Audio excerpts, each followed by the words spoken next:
Hello મિત્રો, બટેટાનું મસાલેદાર અને ચટાકેદાર રસાવાળું શાક આપણે ઘરે બનાવતા હોઈએ છીએ. તો આજે મેં તેની રેસીપી મૂકી છે. જ્યારે બીજા શાક ના હોય ત્યારે બટેટાનું ઝટપટ બનતું શાક. ચાલો શરૂ કરીએ.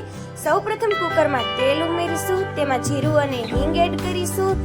ત્યારબાદ બટેટા જે સુધાર્યા હતા ધોઈને તે નાખી દઈશું અને પછી બટેટા નાખ્યા પછી તેમાં ચટણી, હળદર અને ધાણા જીરું એડ કરી દઈશું. લસણવાળી ચટણી નાખીશું, મીઠું નાખીશું સ્વાદ પ્રમાણે.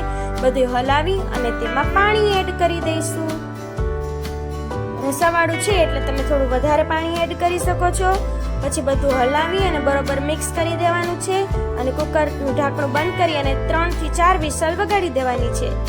થોડી જ વારમાં બટાટાનું શાક તૈયાર. તો કેટલું ઈઝી રેસીપી છે.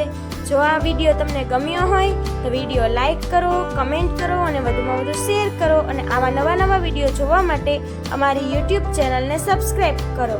છે ને મસાલેદાર, ચટાકેદાર અને થોડી જ વારમાં બની જતું બટેટાનું શાક. જ્યારે કોઈ પણ બીજી શાક ના હોય ત્યારે તમે માત્ર બટેટા હોય તો થોડી જ વારમાં 5 મિનિટમાં શાક તૈયાર કરી શકો છો. Thank you.